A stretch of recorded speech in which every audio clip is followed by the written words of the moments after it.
शुरुआत बेरोजगारी से ही करते हैं और कुछ तस्वीरें सबसे पहले आपको दिखाते हैं।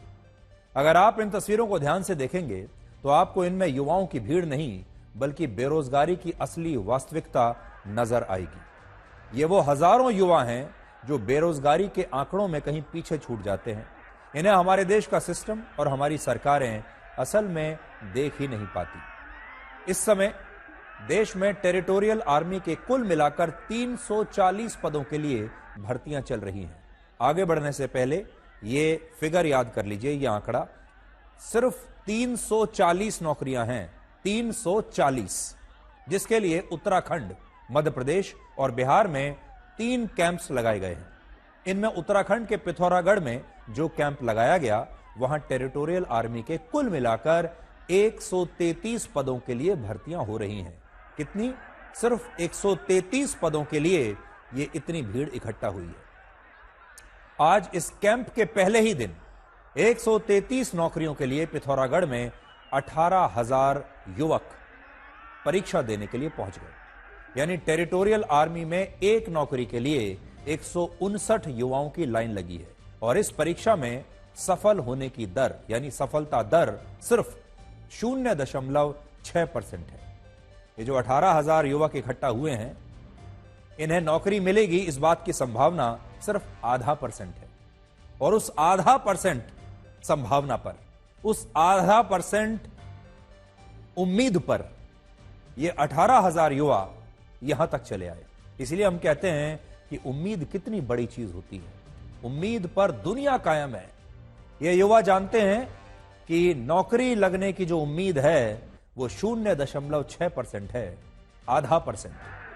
और उस 0.5% चांस को लेने के लिए ये सारे हजारों लोग, हजारों लड़के यहां पर आ गए, जानते हुए कि 99.5% संभावना यह है कि इन्हें नौकरी नहीं मिलेगी। पिथौरागढ़ में जो 18,000 युवा आए हैं उनमें से 133 युवाओं को यह नौकरी मिलेगी। बाकी के 17,867 युवाओं को खाली हाथ, निराश होकर अपने घर लौटना होगा और फिर आगे किसी और नौकरी के लिए ऐसे ही तैयारी करनी होगी। प्रशासन का कहना है कि पिथौरागढ़ के इस कैंप में उत्तराखंड और उत्तर प्रदेश के युवाओं को शामिल होना था, लेकिन इस कैंप में इस बार बिहार से भी बहुत सारे युवा परीक्षा देने के लिए पहुंच गए। और ऐसा इसलिए हुआ क्योंकि बिहार के दानापुर में होने वाला कैंप स्थगित हो गया और जो दानापुर के कैंप में नौकरी के लिए जाने वाले थे युवा, वो सारे युवा यहां पर आ गए। युवाओं का कहना है कि वो इस मौके को किसी भी कीमत पर गंवाना नहीं चाहते, चाहे नौकरी लगने की संभावना सिर्फ 0.5% है, वो इस 0.5% चांस को भी छोड़ना नहीं चाहते। इसलिए वो बिहार और उत्तर प्रदेश से पिथौरागढ़ आ गए और पिथौरागढ़ में सिर्फ 133 नौकरियों के लिए 18,000 युवाओं की भीड़ रातों रात इकट्ठा हो गई। और अब भी इन राज्यों से युवाओं के पिथौरागढ़ पहुंचने का सिलसिला रुका नहीं है। ऐसा अनुमान है कि इन 133 नौकरियों के लिए 20 से 23 नवंबर के बीच लगभग 25,000 युवा यहां पहुंच सकते हैं, जिससे एक नौकरी के लिए 188 युवाओं के बीच मुकाबला होगा। और इससे आप समझ सकते हैं कि सरकारी फाइलों में जो आंकड़े दिखाई जाते हैं उनमें और जमीनी हकीकत में कितना बड़ा अंतर होता है। तस्वीरें जरा आप देखिए। इस 0.5% चांस को लेने के लिए देश के अलग अलग कोनों से, उत्तर प्रदेश से, बिहार से, उत्तराखंड के अलग अलग स्थानों से ये युवा कैसे पहुंच रहे हैं। ये देखिए, बस के पीछे डिक्की में बैठकर युवा आ रहे हैं ये परीक्षा देने के लिए।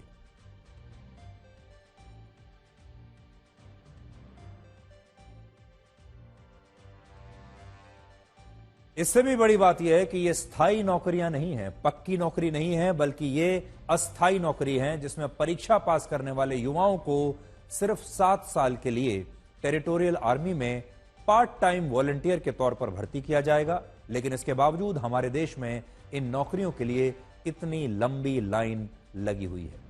और यह भी तब हो रहा है जब इसी देश में अग्निपथ योजना के तहत अग्निवीर जवानों को सेना में 4 वर्षों के लिए भर्ती करने का इतना विरोध होता है।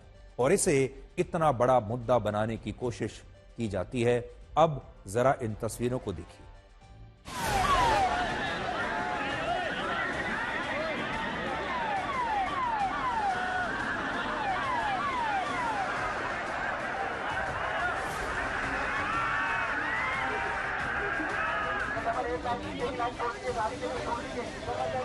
सुबह 4 बजे तो एंट्री लेने गए थे और इतना लटा परवा पीटे में कि एंट्री बड़ी नहीं मिली हमें तो, और मतलब पिटते पिटते ही अंदर घुसे हैं अभी। और जितने बच्चे दौड़ा रहे हैं, जैसे 400 का बैच दौड़ा रहे हैं, 300 का दौड़ा रहे हैं, बस 3 बंदे ही पकड़ रहे हैं, 3 या 4, इससे ज्यादा बंदा नहीं पकड़ रहे किसी भी बैच में, देख लो।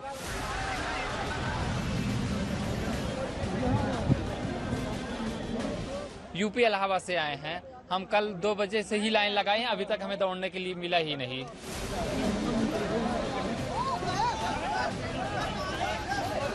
हर बंदे से 1000 रुपए मांग रहे थे। 1000 रुपए मांग रहे थे। अंडे नहीं जाएंगे। रोडवेज चार थी वहाँ, धरना भी टेका, दंगा भी हुआ, सब कुछ हुआ, प्रशासन ने कुछ नहीं करा।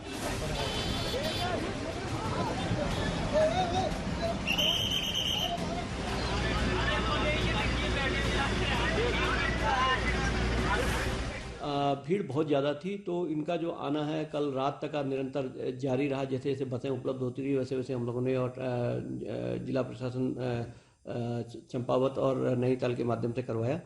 लेकिन अब हमारे पास जो चैलेंज जो है पिथौरागढ़ में है, क्योंकि यहाँ पर जो भर्ती चल रही है सारे के सारे जो 10-12 हज़ार के आसपास अभ्यर्थी यहाँ आ गए हैं।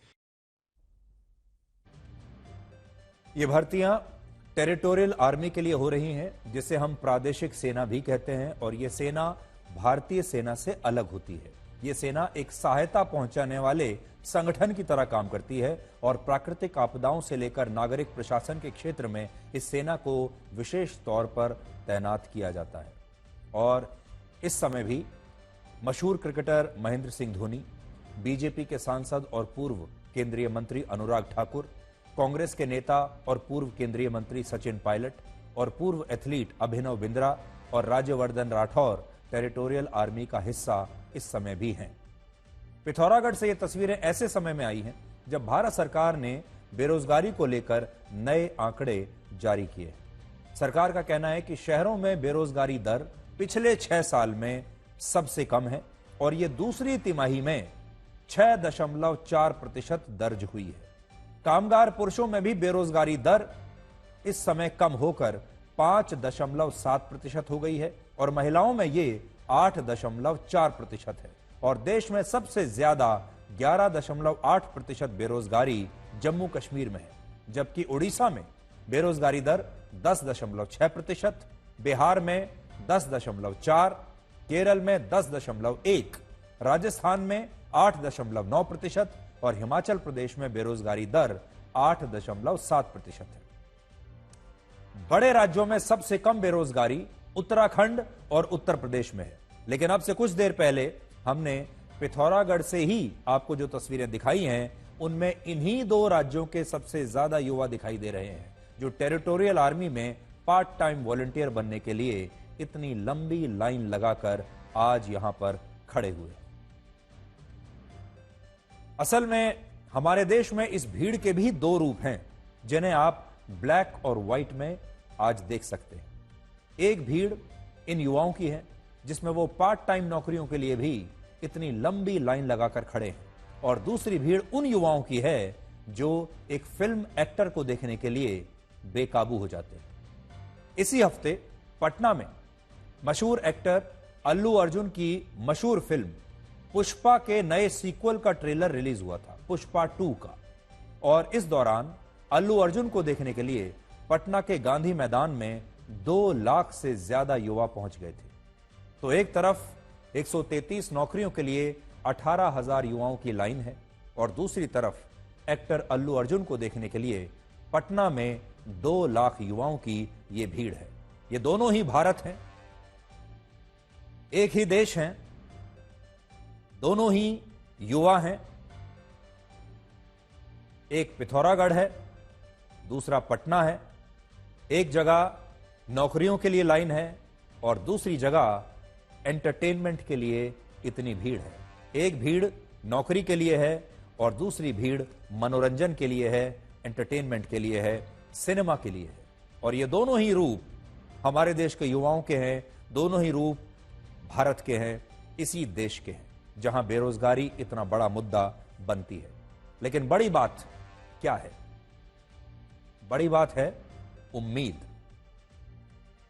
ये जो 18,000 युवा हमने आपको दिखाए, और यही नहीं, हमारे देश में कहीं भी किसी भी नौकरी की कोई भर्ती होती है जब भी, तो हजारों की संख्या में युवा पहुंचते हैं, ये जानते हुए कि जो सक्सेस रेट है, सफलता का दर 0.5% होगा। लेकिन फिर भी हमारा देश का जो युवा है वो इस उम्मीद की जो डोर है इसको छोड़ना नहीं चाहता, जीवन भर इस उम्मीद की डोर को पकड़े रहना चाहता है। और सबको ये उम्मीद होती है कि एक ना एक दिन ये 0.5% चांस उसकी किस्मत में भी जरूर आएगा। और यही बात हमारे देश के युवाओं को बाकियों से अलग बनाती है, बाकियों से ज्यादा मजबूत बनाती है और बाकियों से ज्यादा धैर्यवान भी बनाती है। मेरा आप सबसे एक जरूरी सवाल है, और सवाल यह है कि क्या आप इस देश में सभी दलितों को बराबर मानते हैं? और क्या आपको भी लगता है कि इस देश में सभी दलितों को एक ही चश्मे से देखना चाहिए? उत्तर प्रदेश के मैनपुरी में आज पुलिस को एक 23 साल की लड़की का शव बरामद हुआ। यह शव आपत्तिजनक स्थिति में एक बोरे के अंदर बंद किया गया था और बोरे को फेंक दिया गया था।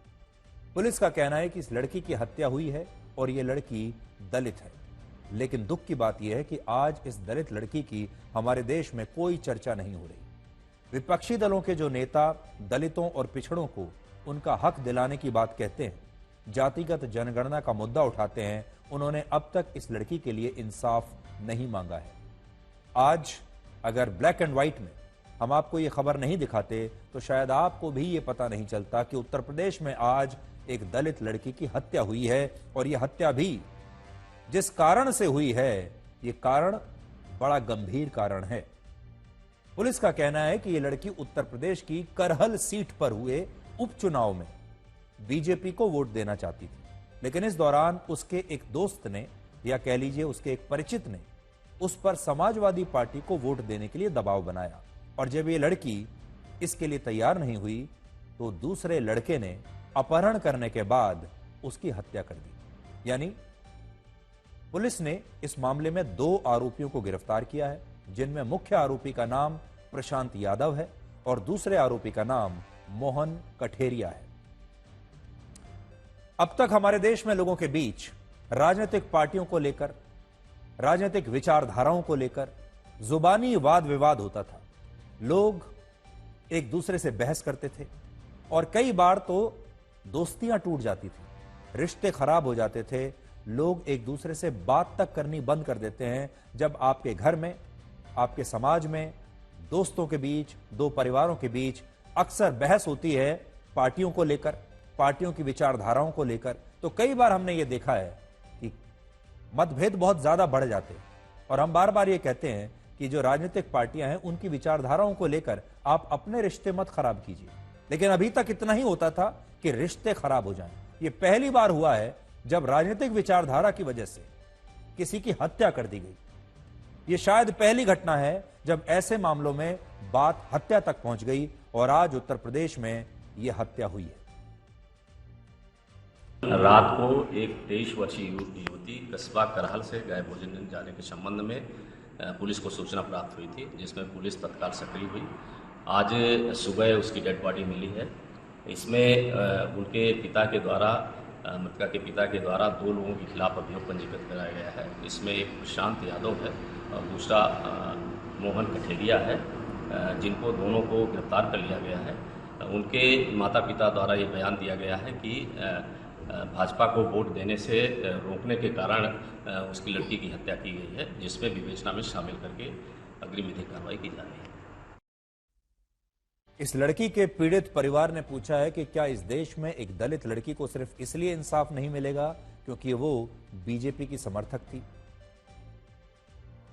हम किसी से डरते नहीं, मैं कमल में वोट देंगे, मैं किसी को नहीं देंगे।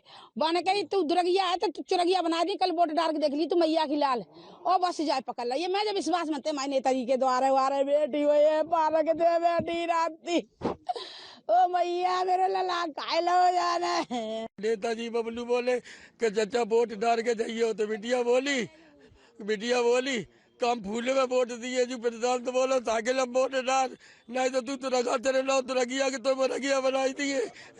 जाने कल मेरी बिटिया को 12-1 बजे मोटरसाइकिल में बैठा ले गो रात दिन में ढूंढो रात में डंडा में पता करिए बिटिया नहीं आई हमारी बेटी के साथ गलो दबाओ तब बहुत बुरी हालत करती हमारी।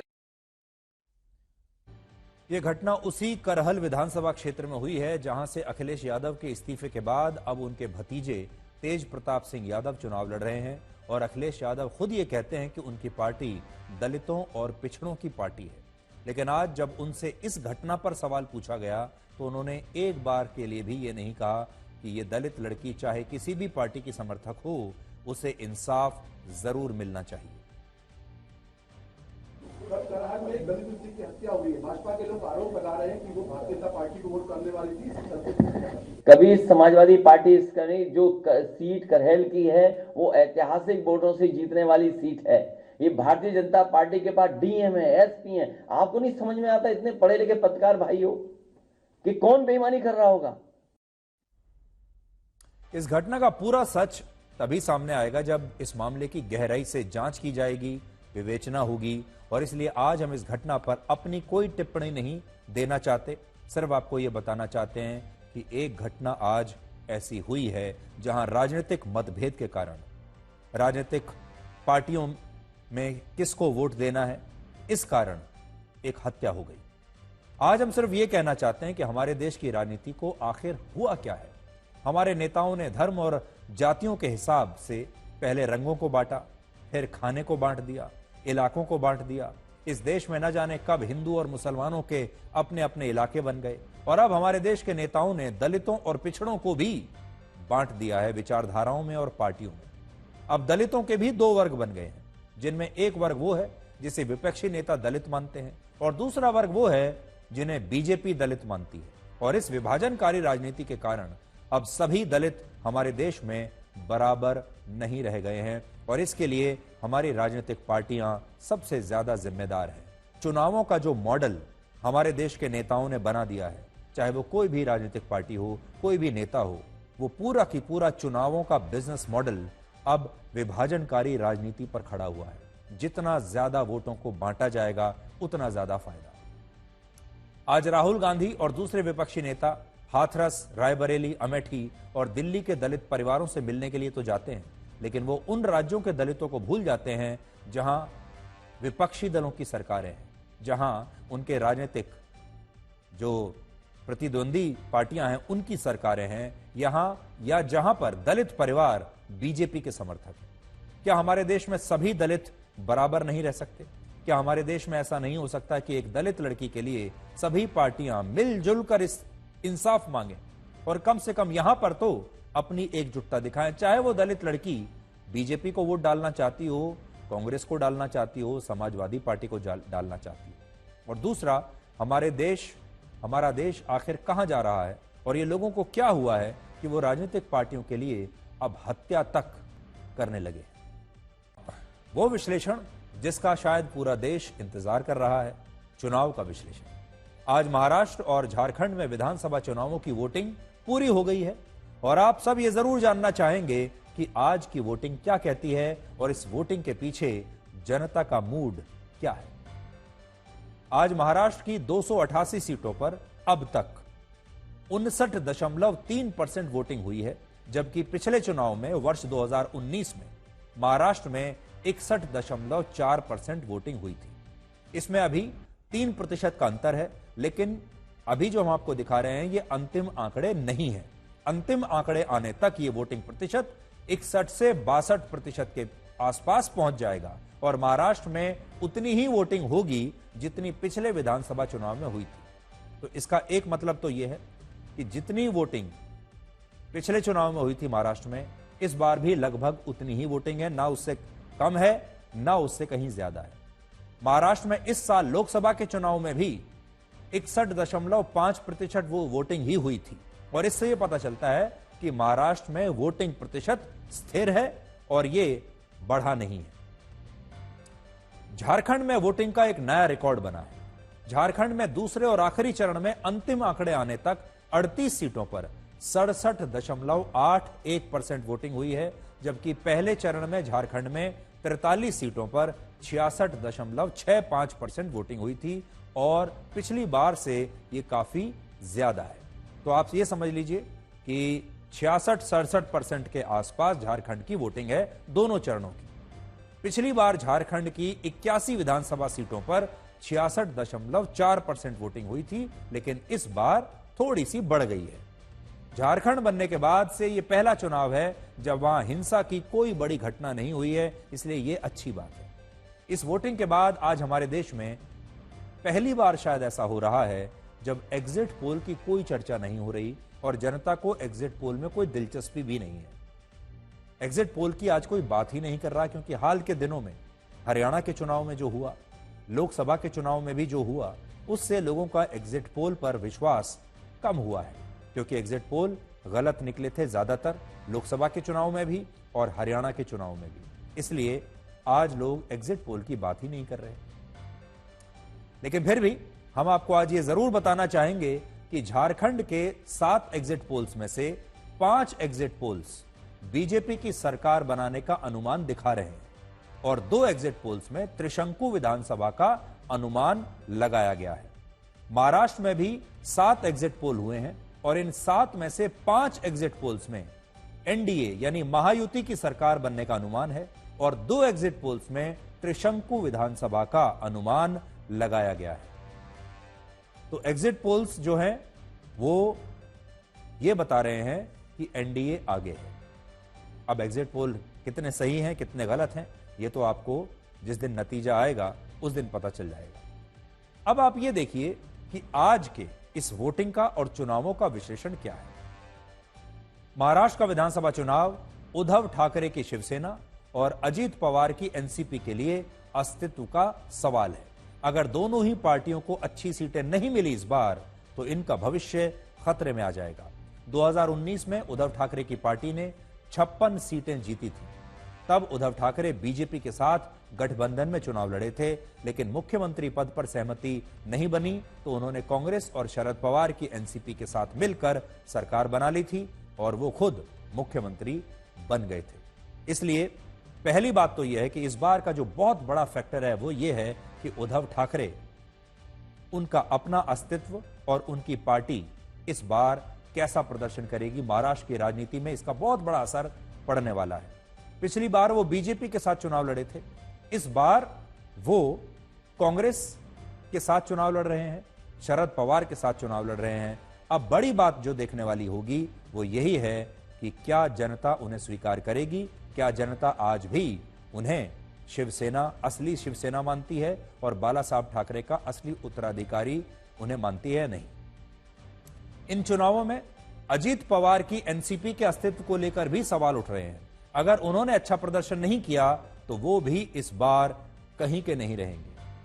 और असली और नकली की जो लड़ाई है महाराष्ट्र में, वो बड़ी लड़ाई है और असली और नकली की लड़ाई में 2 बड़ी पार्टियां फंसी हुई हैं। एक है शिवसेना, शिवसेना के 2 रूप आपको दिखाई दे रहे हैं, और दूसरा है एनसीपी, उसके भी 2 रूप आपको दिखाई दे रहे हैं। अब जनता इसमें से शरद पवार को चुनती है या अजीत पवार को, यह इस बार पता चलेगा।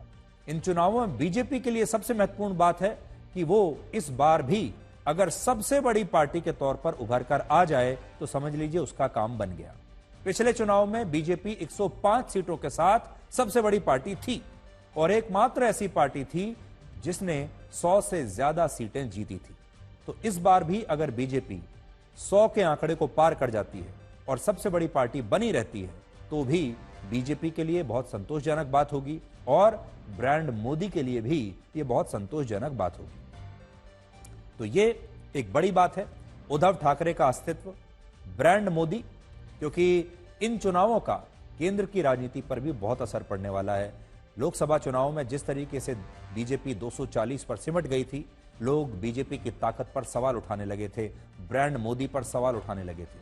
लेकिन ब्रांड मोदी ने जबरदस्त वापसी की, हरियाणा में चुनाव जीत गए और अब अगर उन्होंने महाराष्ट्र में भी चुनाव जीत लिया तो ये ब्रांड मोदी की चमक को और ज्यादा जो है तेजी देगा और फिर बीजेपी इतनी मजबूत आपको दिखाई देगी कि उसके बाद आगे आगे का जो रास्ता है बीजेपी के लिए वो बहुत आसान हो जाएगा। इंडिया गठबंधन अगर ये चुनाव नहीं जीत पाया महाराष्ट्र में, तो इंडिया गठबंधन का जो प्रयोग था, राहुल गांधी का जो नेतृत्व था, वो थोड़ा सा अब कमजोर पड़ जाएगा और लोग शायद ये कहने लगेंगे कि इंडिया गठबंधन का प्रयोग सिर्फ लोकसभा के चुनाव तक ही सीमित था, उसके बाद ये कोई चमत्कार नहीं कर पाया। अब झारखंड की बात करें तो वहां 2 मुद्दों पर चुनाव लड़ा गया। हेमंत सोरेन ने जेल से बाहर आने का मुद्दा उठाया। उन्होंने कहा कि ईडी का दुरुपयोग हो रहा है, मुझे जबरदस्ती जेल में डाला गया और सहानुभूति प्राप्त करने की कोशिश की। और बीजेपी ने झारखंड में घुसपैठ का मुद्दा उठाया। ये 2 बहुत बड़े मुद्दे हैं जिन पर इस बार लोग अपनी राय देंगे। और सबसे बड़ी बात, एक नारा है जो बीजेपी ने दिया था, एक हैं तो सेफ हैं, बटोगे तो कटोगे। इसलिए एक बहुत बड़ी बात यह होगी कि महाराष्ट्र और झारखंड की जनता देश को यह बताने वाली है कि वो एक हैं तो सेफ हैं के नारे पर विश्वास करती है कि नहीं करती है, बटोगे तो कटोगे के नारे पर विश्वास करती है या नहीं करती है। और इन दोनों नारों ने क्या हिंदू वोटर, जो बीजेपी जिसे अपना वोटर समझती है, हिंदू वोटर को क्या उसने एक किया है या नहीं किया है, इस बार यहां इन 2 राज्यों से यह पता चलेगा। आज उत्तर प्रदेश की 9 विधानसभा सीटों पर भी उपचुनाव हुआ है और वहां 60% से कम मतदान हुआ। आज वोटिंग के दौरान उत्तर प्रदेश की 9 सीटों पर दिन भर तनातनी का माहौल बना रहा। अखिलेश यादव ने प्रशासन पर वोटिंग रोकने के आरोप लगाए और बीजेपी ने इसे हार की हताशा बताया। समाजवादी पार्टी के आरोपों पर चुनाव आयोग ने कार्रवाई की और अलग अलग जगहों पर 7 पुलिसकर्मियों को सस्पेंड भी किया गया। ये उपचुनाव उत्तर प्रदेश के मुख्यमंत्री योगी आदित्यनाथ और समाजवादी पार्टी के अध्यक्ष अखिलेश यादव के लिए प्रतिष्ठा का प्रश्न है। लोकसभा चुनाव में समाजवादी पार्टी ने उत्तर प्रदेश में सबसे ज्यादा सीटें जीती और इसके बाद ये कहा गया कि जनता से ये काम भूल से हुआ है, अगली बार जनता ये भूल सुधार लेगी। और अब इन 9 सीटों के उपचुनाव का परिणाम यह तय करेगा कि लोकसभा में उत्तर प्रदेश की जनता ने समाजवादी पार्टी को सोच समझकर सीटें ज्यादा दी थीं या ये एक भूल थी।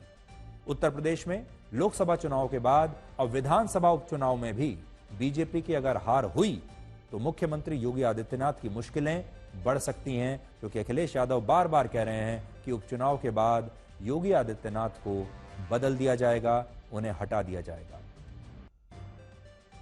लेकिन एक और बड़ी बात यहां पर यह भी है, लोकसभा चुनाव के बाद बीजेपी ने हरियाणा का चुनाव जीता और अगर वो महाराष्ट्र का चुनाव जीत गई और झारखंड का भी चुनाव जीत गई तो इसका मतलब यह होगा कि वो उत्तर प्रदेश जैसे बड़े राज्य में मुख्यमंत्री बदलने का रिस्क उठा सकती है। लेकिन अगर बीजेपी ने महाराष्ट्र में अच्छा प्रदर्शन नहीं किया तो फिर वो उत्तर प्रदेश में कोई रिस्क उठाने की स्थिति में नहीं रहेगी। एक और बात यह है कि अगर इन उपचुनावों में बीजेपी ने अच्छा प्रदर्शन नहीं किया तो योगी आदित्यनाथ के ऊपर एक और नया दबाव पड़ जाएगा और उनके ऊपर एक ऐसी तलवार लगातार लटकती रहेगी कि इन उपचुनावों के नतीजों को कारण बताकर इनकी वजह से उन्हें कभी भी बदला जा सकता है। इसलिए ये चुनाव भले ही महाराष्ट्र के हैं, भले ही झारखंड के हैं या उत्तर प्रदेश में उपचुनाव हैं, लेकिन इनका केंद्र की राजनीति पर बहुत बड़ा असर पड़ेगा।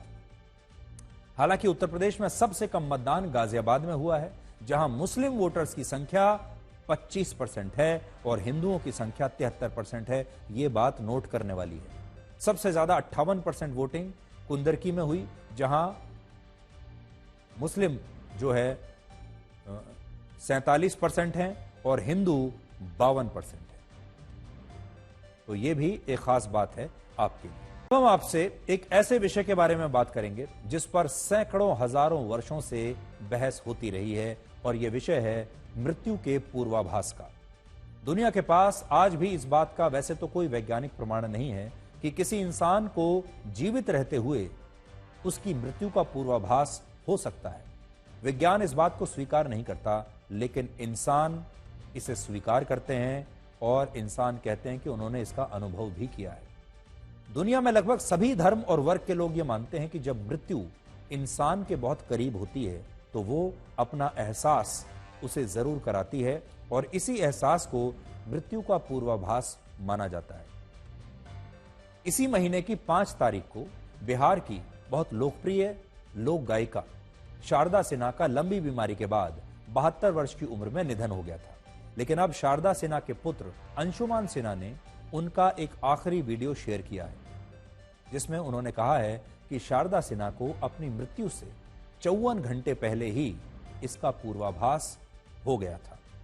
जिस वक्त पूरे परिवार को यह लग रहा था कि शारदा सिन्हा अब ठीक हो रही हैं, रिकवर हो रही हैं, अब वो बच जाएंगी, तब उन्होंने अस्पताल की अपने कमरे की खिड़की पर आई एक मैना से संवाद किया और शायद वो उसी क्षण इस बात को समझ चुकी थी कि अब मृत्यु उन्हें अपने साथ ले जाने वाली है। सबसे पहले आप भी इस वीडियो को देखिए।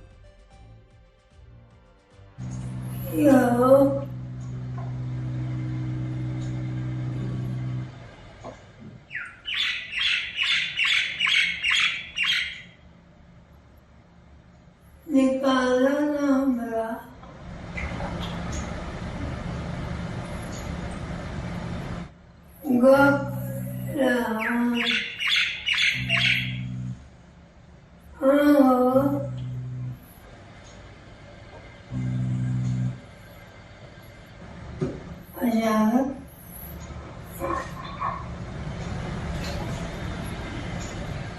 तुम्ही से गप करने आई हो।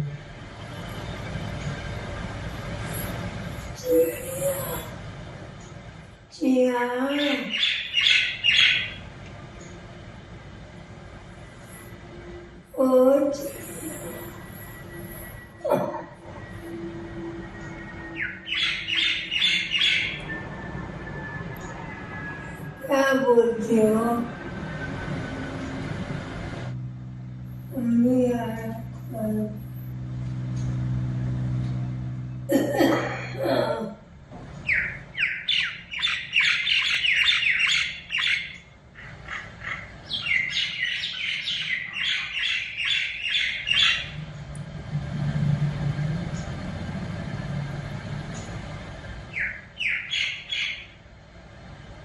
ना बनना क्यों आया?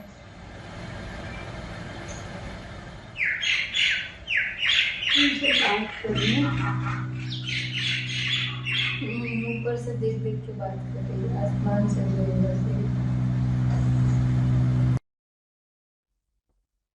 आज बड़ा सवाल यह है कि शारदा सिन्हा जब अपने अस्पताल के इस कमरे में लेटी हुई हैं, तबीयत उनकी बहुत खराब है, परिवार शायद ये सोच रहा था कि वो ठीक हो जाएंगी, वो रिकवर कर रही हैं। खिड़की पर एक मैना आती है, शारदा सिन्हा मैना के साथ संवाद करती हैं और शारदा सिन्हा को शायद ये लग रहा है कि ये मैना असल में उन्हें लेने के लिए आई है। शारदा सिन्हा की जो बातें हैं उससे ऐसा लगता है कि उन्हें ये पूर्वाभास हो गया था कि अब उनके जाने का समय आ गया। वो मैना से कह रही हैं कि मैना उन्हें यहाँ से ले जाए। क्या इसी को मृत्यु का पूर्वाभास कहते हैं? शारदा सिन्हा को जब आप देखेंगे, उनकी आंखों को आप देखेंगे, वो किस तरीके से इस मैना को देख रही हैं, बाहर की तरफ देख रही हैं, क्या इसी को कहते हैं कि ये मृत्यु का पूर्वाभास है? असल में ये विश्लेषण हमने आज इसीलिए किया जब हमने शारदा सिन्हा का ये वीडियो देखा जो उनके पुत्र ने सोशल मीडिया पर डाला, तब हमें लगा कि इस बात पर एक बहस करनी चाहिए। शारदा सिन्हा के इस आखिरी वीडियो के बाद ये बहस फिर से शुरू हो गई है कि क्या इंसानों को उनके जीवित रहते हुए अपने अंतिम क्षणों में मृत्यु का पूर्वाभास हो सकता है? क्या ये होता है? क्या इंसान को अपने आखिरी समय में ये पता चल जाता है कि अब मृत्यु साक्षात रूप से उसके आसपास घूम रही है और उसके जाने का समय आ गया है? दुनिया के लगभग सभी धर्मों में मृत्यु के पूर्वाभास से जुड़ी बहुत सारी कथाएं और मान्यताएं हैं। हिंदू धर्म में समुद्र शास्त्र, शिव पुराण, गरुड़ पुराण और आयुर्वेद में भी मृत्यु के पूर्वाभासों का उल्लेख किया गया है। यह भी मान्यता है कि रावण को भी अपनी मृत्यु का पूर्वाभास बहुत पहले हो चुका था।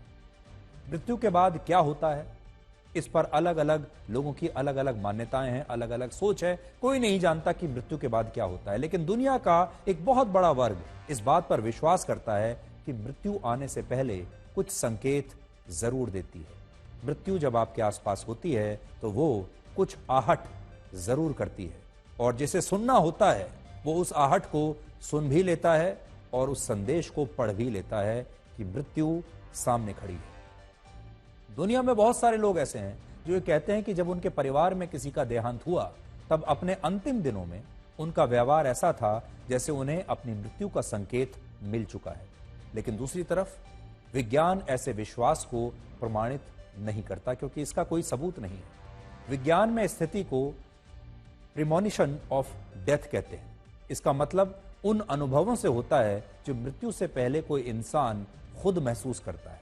पिछले 500 वर्षों में इन अनुभवों को लेकर दुनिया में कई रिसर्च हुई, कई शोध हुए, लेकिन कोई भी वैज्ञानिक मृत्यु के पूर्वाभासों की इस गुत्थी को स्पष्टता के साथ सुलझा नहीं पाया। इसका एक बड़ा कारण यह है कि मृत्यु का पूर्वाभास उन लोगों को ज्यादा होता है जो बीमार और अचेत अवस्था में होते हैं।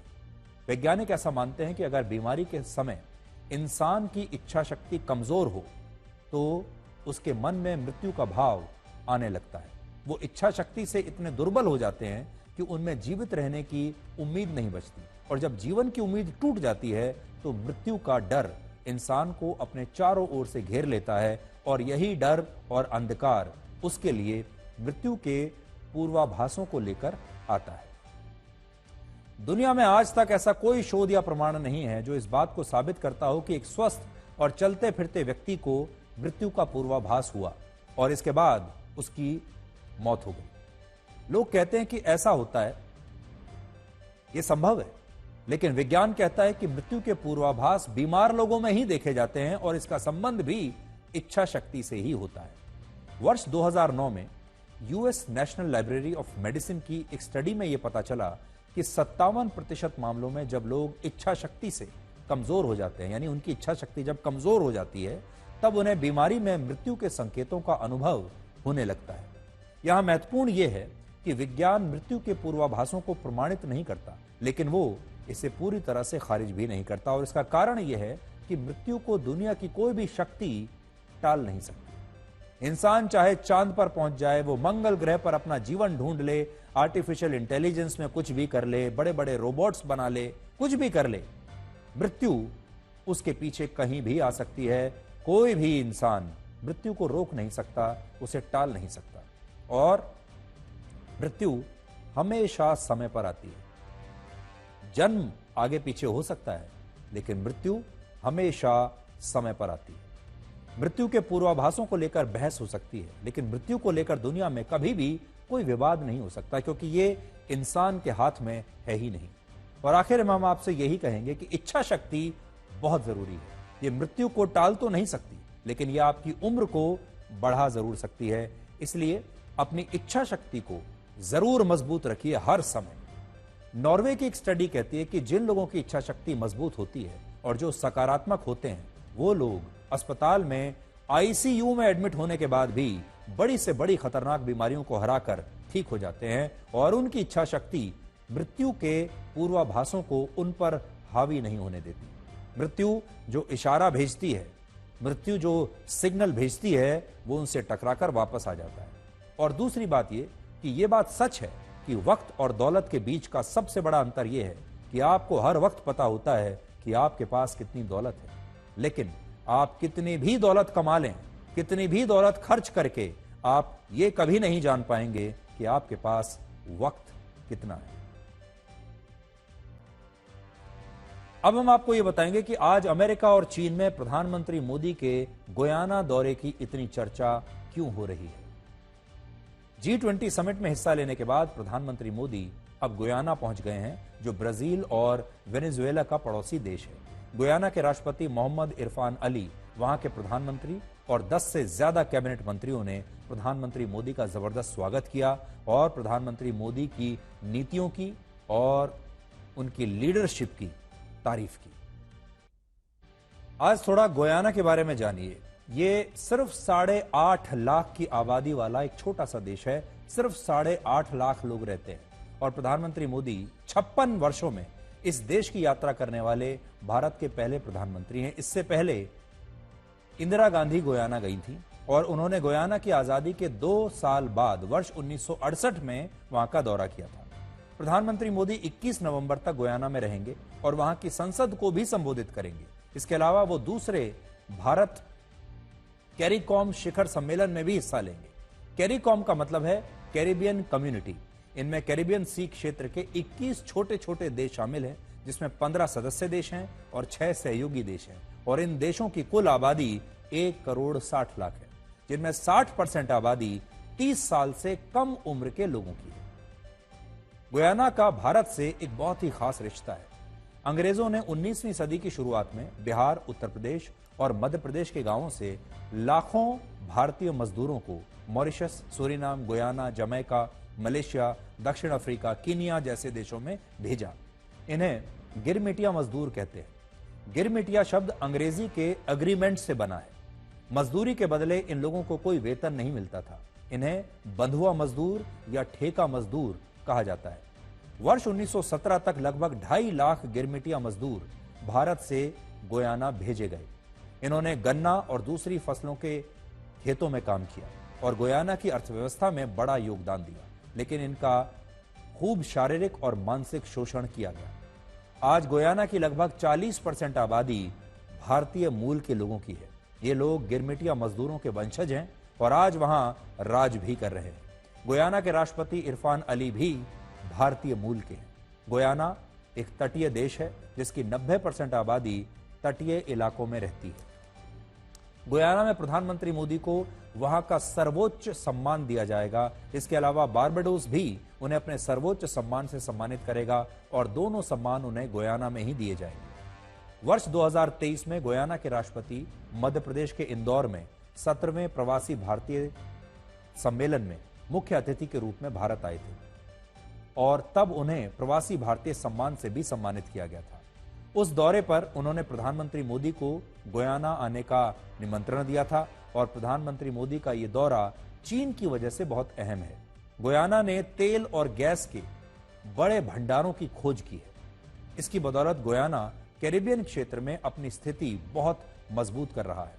40% भारतीय आबादी होने के बाद भी भारत गुयाना को लेकर उदासीन बना रहा और भारत के किसी प्रधानमंत्री को गुयाना जाने में 56 वर्ष लग गए। लेकिन वर्ष 2017 से चीन इस क्षेत्र में अपना प्रभाव लगातार बढ़ा रहा है और यहाँ के गैस, तेल और प्राकृतिक संसाधनों तक अपनी पकड़ मजबूत कर रहा है। व्यापार के समझौते, इंफ्रास्ट्रक्चर में मदद और सैन्य सहायता के जरिए चीन इस क्षेत्र में एक बहुत बड़ा प्लेयर बन चुका है। वर्ष 2019 तक गुयाना की अर्थव्यवस्था सामान्य उतार चढ़ाव के साथ आगे बढ़ रही थी, लेकिन जब उन्होंने तेल की खोज की, गुयाना में बहुत बड़े तेल भंडार का पता चला और तेल उत्पादन शुरू होने के बाद गुयाना की जीडीपी विकास दर में जबरदस्त उछाल आया और जीडीपी विकास दर 2019 में उनकी 5.5% से 2020 में 42.48% हो गई और इसके अब 43.8% पर बने रहने का अनुमान है। वर्ष 2022 में गुयाना के कुल निर्यात में तेल उत्पादों की भागीदारी 88% थी। गुयाना में 40% आबादी भारतीय मूल के लोगों की है, लेकिन एक सच ये भी है कि गुयाना भारत से ज्यादा भरोसा आज भी चीन पर करता है। गुयाना जैसे देश भारत के लिए उसकी सॉफ्ट पावर बन सकते थे, लेकिन हमने ऐसा किया नहीं और चीन ने इसका फायदा उठा लिया। 56 वर्षों के बाद किसी भारतीय प्रधानमंत्री का गयाना की यात्रा पर आना हमारे संबंधों में एक महत्वपूर्ण माइलस्टोन है। गयाना के साथ मेरा निजी रूप से गहरा नाता रहा है। लगभग 24 वर्ष पहले एक सामान्य नागरिक के रूप में मुझे यहां आने का अवसर मिला था। भारत और गयाना के संबंध कितने ऐतिहासिक और गहरे हैं, उसकी झलक मैंने उस समय देखी थी। आज प्रधानमंत्री के रूप में एक बार फिर यहां आना मेरे लिए सौभाग्य की बात है। तो भारत के लिए बड़े बड़े देशों के साथ दोस्ती करना तो बहुत अहम है ही, और आपने देखा होगा भारत दुनिया के बड़े बड़े मंचों पर दुनिया के बड़े बड़े देशों के साथ दोस्ती कर रहा है, सहयोग कर रहा है। लेकिन कई बार बड़ी अर्थव्यवस्थाओं की चमक में हम छोटे देशों को भूल जाते हैं, छोटी अर्थव्यवस्थाओं को भूल जाते हैं, जबकि असली दोस्त यही छोटे छोटे देश होते हैं।